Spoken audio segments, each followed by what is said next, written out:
Le titre du sujet de ce soir, le jour où le monde entier explosera, où serez-vous? C'est au cours de la Seconde Guerre mondiale,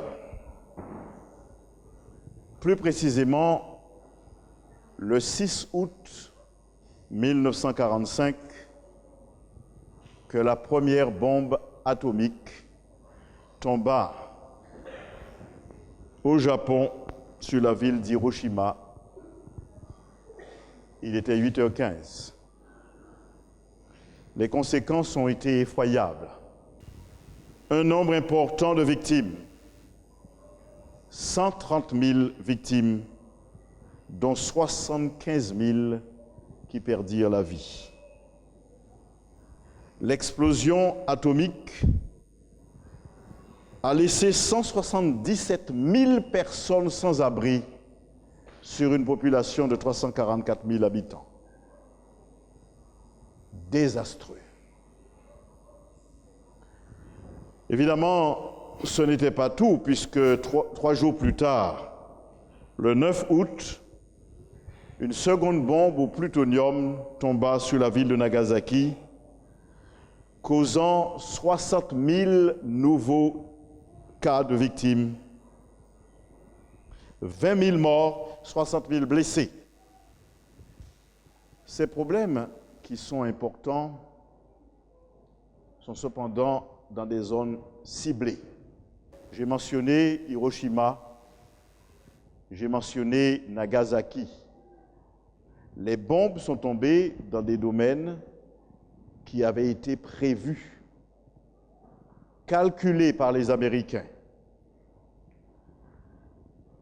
Par contre, les effets étaient tellement désastreux que la seule façon d'y échapper était de ne pas se trouver sur le lieu.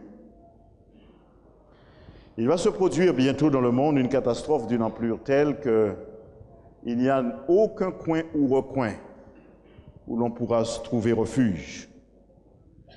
Cet événement va bientôt embraser le monde entier. Et ce soir, nous ne voulons pas tellement nous arrêter sur l'explosion elle-même, mais sur l'événement qu'elle accompagnera. Il est normal, par conséquent, de se poser quelques questions quand nous considérons ce qui vient et qui est annoncé comme explosion et qui concernera le monde. La première question que nous devrions nous poser, mais quand cela se produira-t-il? Une autre question non moins importante, c'est comment l'explosion se fera-t-elle? Mais je rappelle que ce qui nous intéresse davantage, ce n'est pas l'explosion elle-même, mais c'est l'événement qu'elle accompagne. Ce soir, juste avant d'en parler, je voudrais avec vous nous arrêter sur le ministère qu'a accompli Jésus quand il était parmi nous sur terre. Jésus-Christ, en effet, est né, il a grandi et il a accompli un ministère de salut, un ministère d'amour. Partout où le Christ était, partout où il passait, la maladie et même la mort s'évanouissaient. Jésus voulait que tous les humains soient en bonne santé. Il arrivait, il portait la guérison. Il a eu l'occasion également de guérir des malades très nombreux. Il a eu l'occasion de ressusciter Lazare. La Bible n'a consigné que quelques-uns de ces miracles. Il a donc accompli un ministère important d'amour. Jésus a également accompli un ministère de rédemption.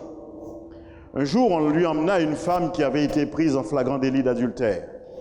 Et on la lui présenta en disant, « Moïse, dans la loi, dit de la lapider. Toi donc, que dis-tu » Et il s'attendait à ce que le Christ dise qu'elle soit aussi lapidée.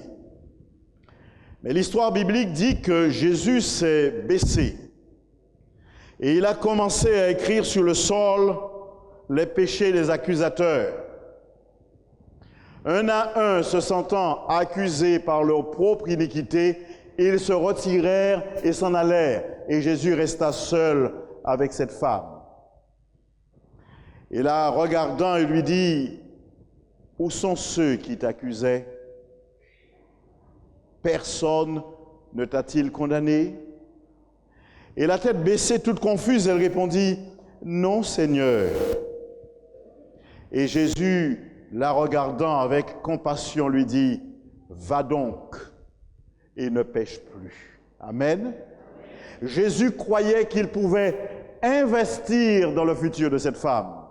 Peu importe son passé, peu importe son présent, peu importe son péché, si je te donne l'Esprit de Dieu et que je t'accompagne, je te donne aussi le pouvoir de ne pas continuer dans une vie de débauche, dans une vie de péché. J'investis dans ton futur, tu peux partir, je ne te condamne pas, mais je crois qu'avec l'aide du Saint-Esprit, tu peux remporter la victoire sur le péché. Et saint Augustin, quand il a considéré la scène, il a regardé cette femme misérable, il a regardé Jésus et il s'est écrié, voici le tableau de la misère et de la miséricorde. Misère de cette femme et miséricorde de Jésus. En effet, dans l'évangile de Matthieu, chapitre 11 et au verset 28, Jésus a déclaré, « Venez à moi, vous tous qui êtes fatigués et chargés, et je vous donnerai du repos. » Par conséquent, vous pouvez être fatigué dans cette vie, accablé par le péché, accablé par les épreuves. Le Christ répète, « Venez à moi et je vous donnerai du repos. » C'est Jésus-Christ qui donne le repos. Par conséquent, nous pouvons aller vers lui et retrouver la paix dont nous avons besoin. Jésus a également accompli un ministère de berger. Il est venu et, comme un bon berger, il a fait des hommes ses brebis. Il a fait des humains qui l'ont suivi, des brebis, c'est-à-dire des personnages qui deviennent dociles, qui se soumettent à la volonté du Maître qu'est Jésus et qui deviennent par conséquent des disciples. Et voilà ce que nous lisons dans l'évangile de Jean, chapitre 10, verset 11, des paroles même du Christ. Nous lisons ceci, Jean 10, verset 11. « Je suis le bon berger donne sa vie pour ses brebis. » Il a également accompli un ministère sacrificiel. Sur la croix, il fut cloué et son sang coula goutte par goutte. Il est mort sur la croix pour chacun de nous. Nous l'avons dit et nous le répéterons, afin que tous ceux qui le désirent aient le pardon des péchés, parce que la mort du Christ est suffisante pour tous ceux qui viennent à lui. Et nous n'avons pas à subir la seconde mort si nous acceptons Christ, parce qu'il l'a subi déjà à notre place. Il est mort sur la croix pour l'humanité entière, pour tous ceux qui le désirent. Il est vivant car il est ressuscité. Et aujourd'hui, il accomplit un ministère sacerdotal. Il est dans le ciel comme intercesseur pour présenter à Dieu tous les humains qui viennent à lui et confessent leurs péchés. Il accomplit donc un ministère sacerdotal. En effet, l'apôtre Paul écrit dans la première épître qu'il consacre à Timothée, Timothée chapitre 2, verset 5, il écrit ceci. « Car il y a un seul Dieu et aussi un seul médiateur entre Dieu et les hommes. » Il s'appelle comment? Jésus-Christ, homme. Il y a un seul Dieu. Et aussi, combien de médiateurs? Un seul médiateur. Par conséquent, quand vous priez à Dieu, et celui qui vous présente à Dieu et qui intercède pour vous s'appelle Jésus-Christ. Et il n'y a pas d'autre nom. Le Seigneur Jésus, après avoir donc accompli son ministère terrestre, après être ressuscité et commencé son ministère en ciel, sacerdotal,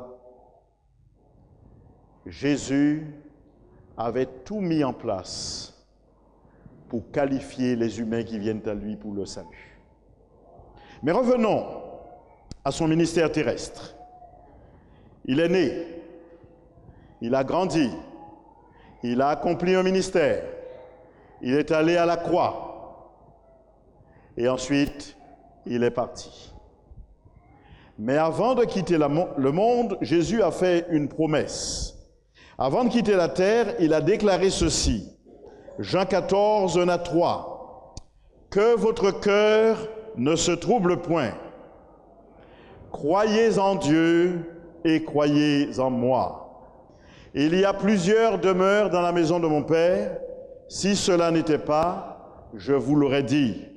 Je vais vous préparer une place.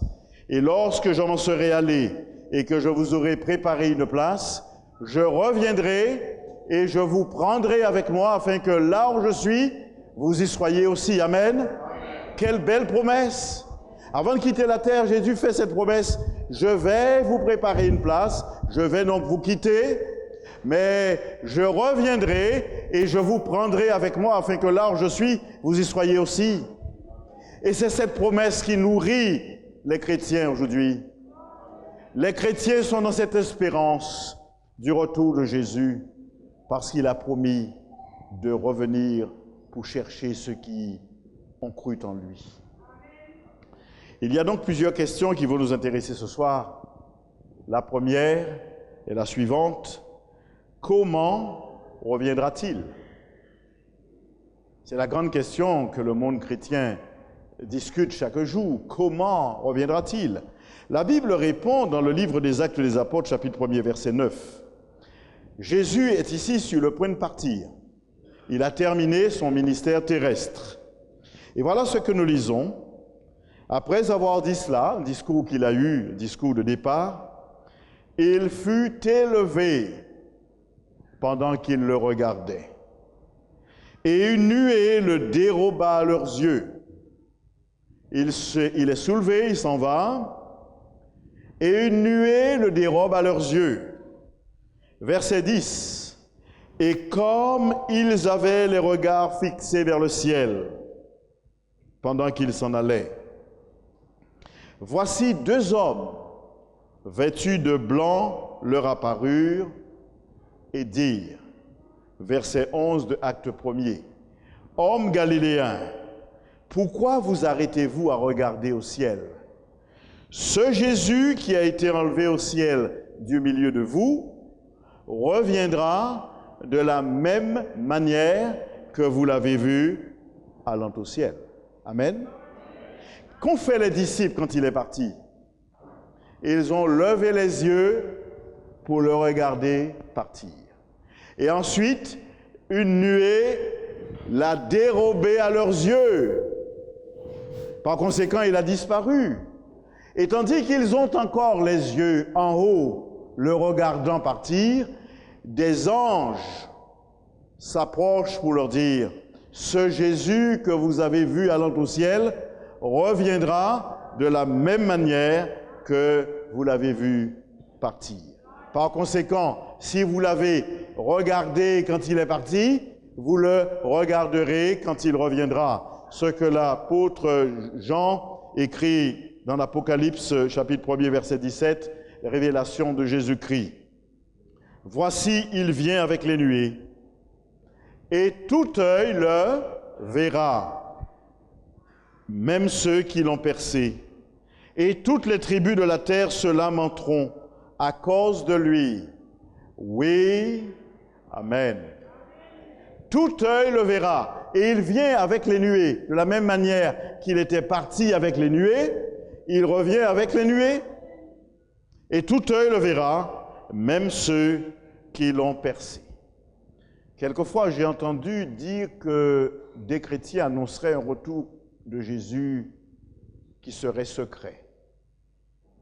Je ne sais pas si vous avez déjà assisté, et je suis sûr que pratiquement tout le monde, à l'élection du nouveau maire dans une commune, ou à l'élection d'un député, ou alors d'un élu quelconque. Quand il est dans la gloire, qu'est-ce qui se passe dans la commune ou dans la circonscription? On fait sortir les voitures, on commence à les faire klaxonner, on crie, il y a de la réjouissance, il y a de la musique, et tous ceux qui habitent dans la ville sont conscients, sont informés que quelque chose est en train de se produire, parce que cet homme qui vient d'être élu est dans sa gloire. Dans l'évangile de Matthieu, chapitre 24, verset 30, voilà ce qu'il est dit du retour de Jésus. Alors le signe du Fils de l'homme paraîtra dans le ciel. Le signe du Fils de l'homme paraîtra dans le ciel. Et toutes les tribus de la terre se lamenteront, et elles verront le Fils de l'homme venant sur les nuées du ciel avec puissance et une grande gloire. Par conséquent, ça ne peut pas être dissimulé. Le fait que le Christ revienne avec les anges, avec puissance, avec gloire, ça ne peut pas être un événement caché.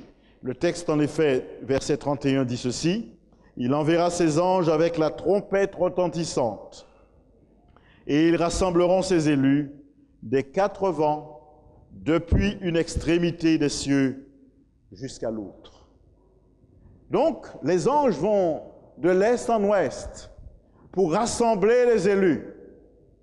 Et tous sont informés que Jésus revient, car il est dans la gloire, accompagné des anges avec les trompettes. C'est le grand moment de son retour, et c'est un moment que personne ne peut ignorer. D'ailleurs, comme plusieurs ont annoncé qu'il serait déjà présent, il y en a qui disent, par exemple, qu'il est présent depuis 1914. La Bible révèle que, en fait, ceci devrait être annoncé par des faux prophètes. L'apôtre Paul, écrivant en Thessaloniciens, chapitre 2, au verset 2, il dit ceci. « Pour ce qui concerne l'avènement de notre Seigneur Jésus-Christ et notre réunion avec lui, nous vous prions, frères, de ne pas vous laisser facilement ébranler dans votre bon sens et de ne pas vous laisser troubler, soit par quelque inspiration, soit par quelque parole ou par quelque lettre qu'on dirait venir de nous, comme si le jour du Seigneur était déjà là. » Quand on vous dirait « le jour du Seigneur est déjà là », on n'est pas dans le vrai. Parce que quand il viendra, l'événement sera tellement glorieux que personne ne pourra l'ignorer. Il n'y a pas de retour de Jésus qui se fasse en cachette. Ça n'aurait pas de sens. En tout cas, selon la révélation biblique, ça n'a pas du tout de signification qui soit intelligente. En 2 Thessaloniciens, chapitre 2, verset 8, nous lisons encore la suite de cette déclaration de Paul.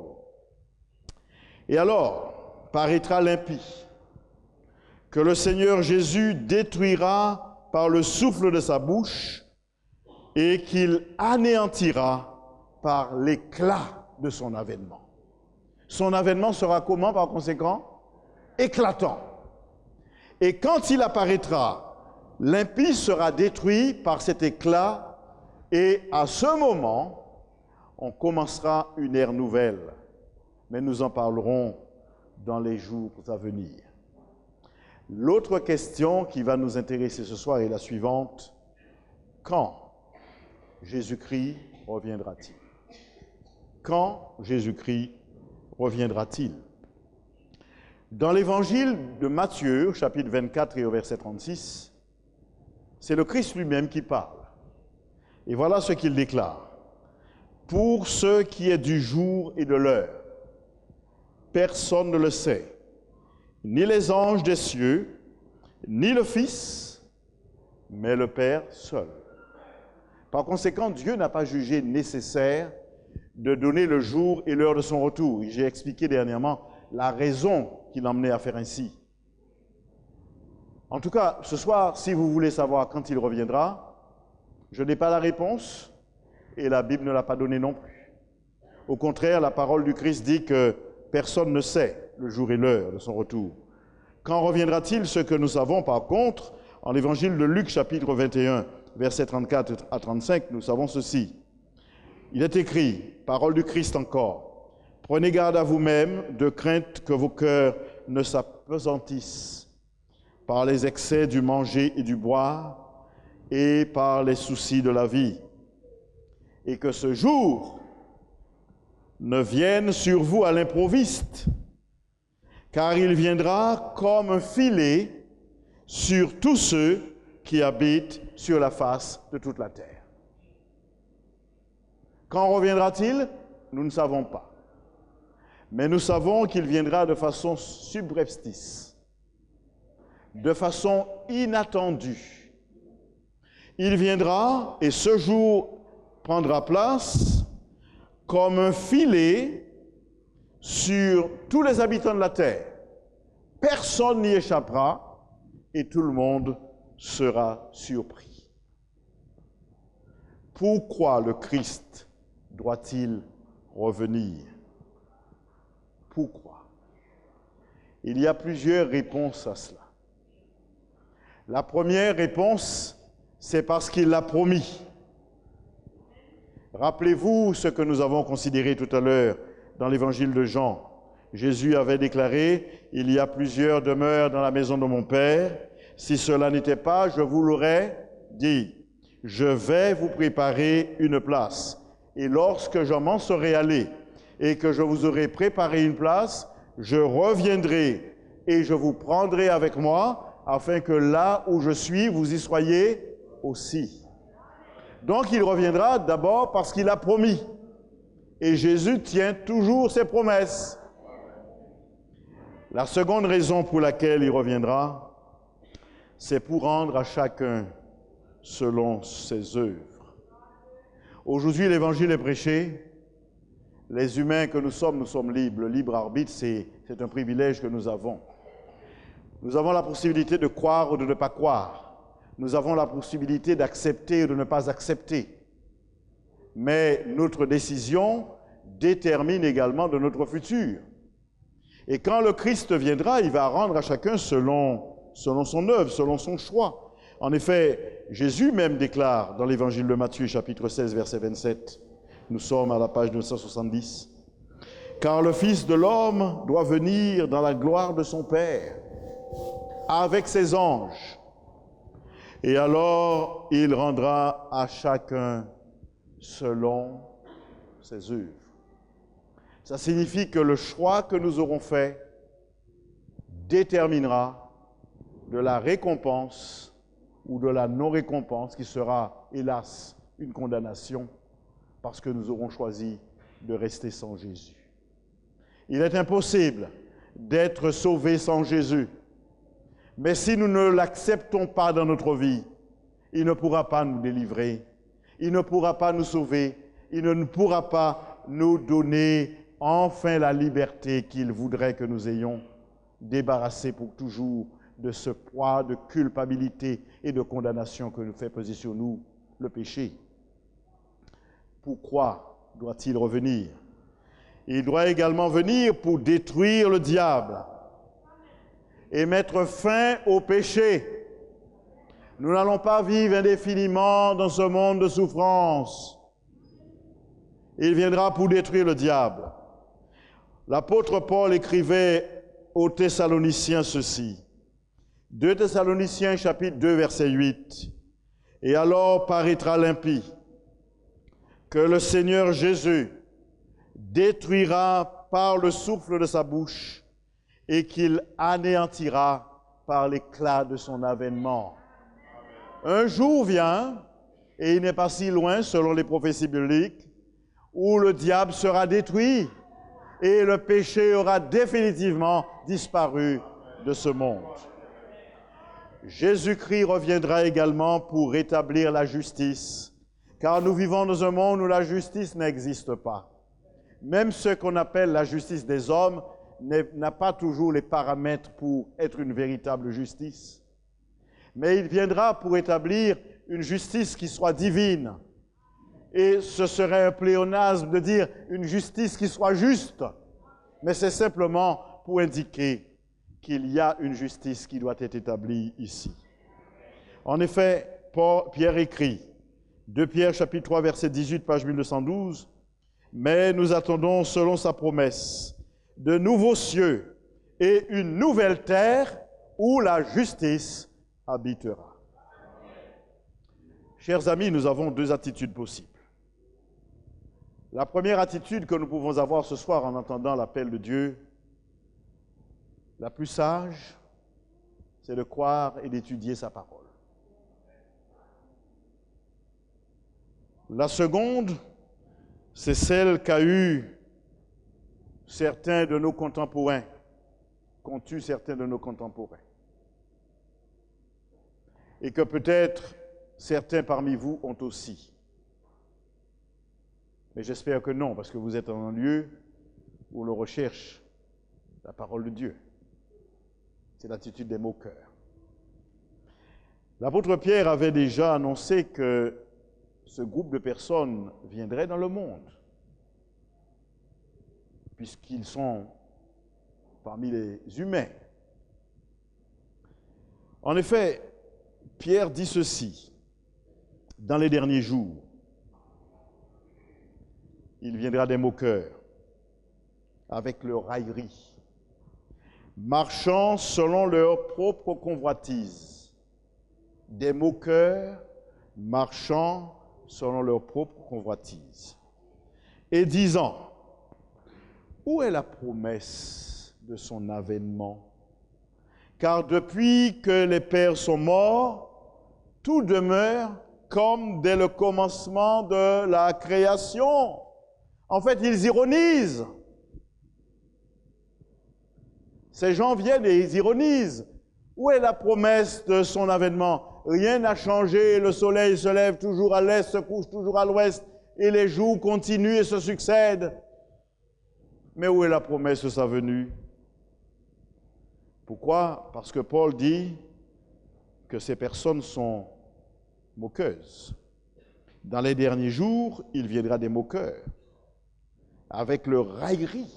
Ça veut dire qu'ils vont même vous taquiner, vous ridiculiser, vous qui croyez au retour de Jésus, marchant selon leur propre convoitise, et leur discours sera celui-là. Où est donc la promesse de son avènement? Rien n'a changé depuis toujours. Nos pères sont morts, mais rien n'a changé. Mais Pierre d'ajouter, verset suivant, ils veulent ignorer en effet que les cieux existèrent autrefois par la parole de Dieu, de même qu'une terre tirée de l'eau est formée au moyen de l'eau, et que par ces choses, le monde d'alors périt, submergé par l'eau. Il est question du déluge de Noé. Ils veulent ignorer cela.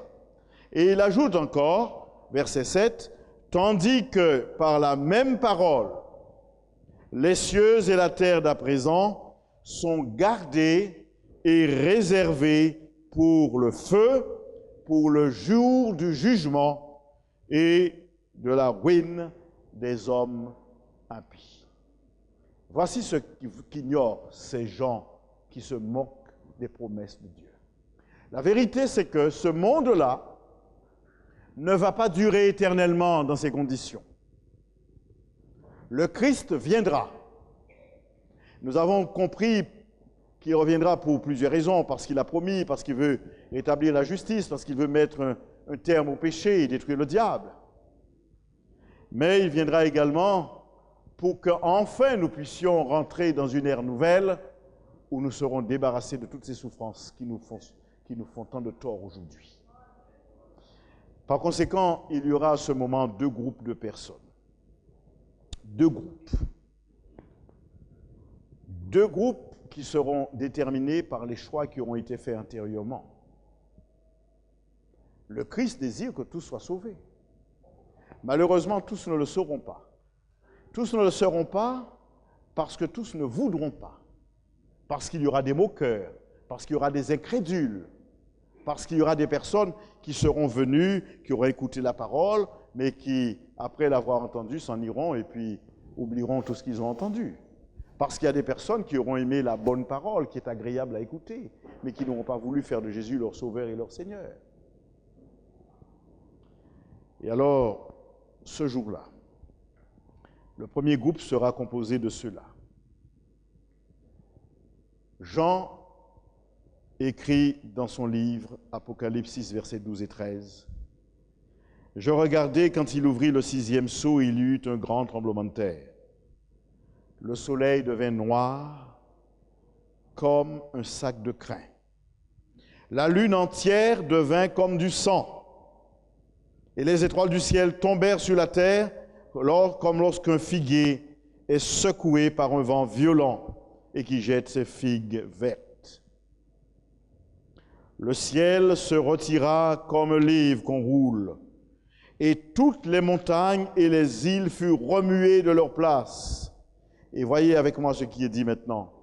Les rois de la terre, les grands, les chefs militaires, les riches, les puissants, tous les esclaves et les hommes libres se cachèrent dans les cavernes et dans les rochers des montagnes. Et ils disaient aux montagnes et aux rochers, tombez sur nous et cachez-nous devant la face de celui qui est assis sur le trône et devant la colère de l'agneau, car le grand jour de sa colère est venu, et qui peut subsister? Voici le premier groupe. L'éclat de l'avènement est tel que ceux qui n'auront pas fait du Christ leur Seigneur préféreront voir les montagnes et les rochers les engloutir. Montagnes et rochers, tombez sur nous et cachez-nous de la face de celui qui est assis sur le trône, car le grand jour de sa colère est venu. Et qui peut subsister? Le second groupe dira autre chose. Le prophète Ésaïe en parle dans son 25e chapitre, versets 9 et 10. En ce jour, l'on vous dira, « Voici, c'est votre Dieu en qui vous avez confiance. Nous avons confiance. Et c'est lui qui nous sauve. C'est l'Éternel en qui nous avons confiance. Soyons dans l'allégresse et réjouissons-nous de son salut. » Nous aurons ce jour-là un groupe de personnes qui se réjouira de l'avènement de Jésus et de la libération de ce monde de péché et de la condamnation. La question que j'ai pour vous ce soir, où serez-vous? Je l'espère. Où serez-vous ce jour-là?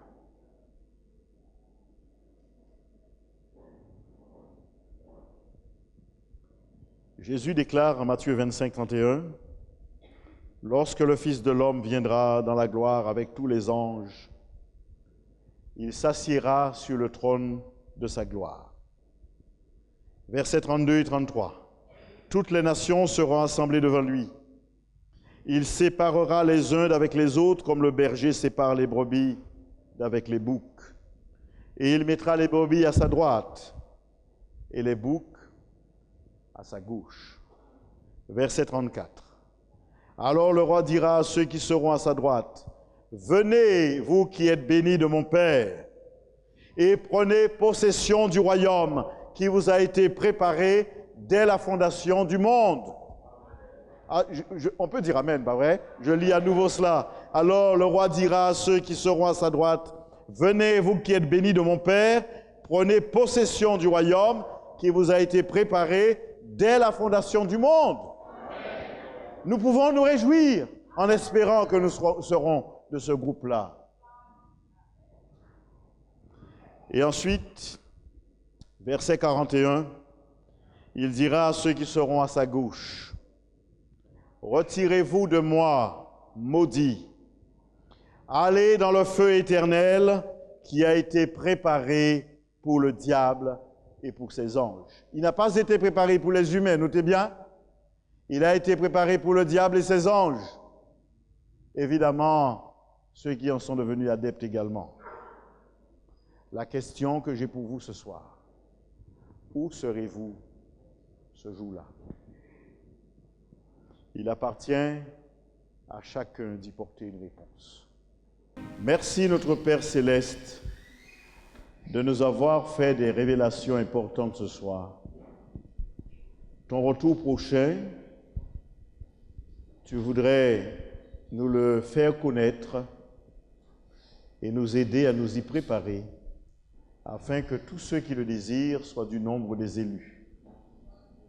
Nous te remercions pour les présents qui ont entendu ce message.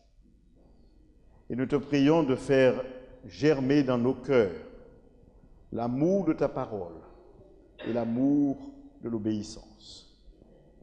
Que tu sois avec nous afin que nous soyons enrichis chaque jour.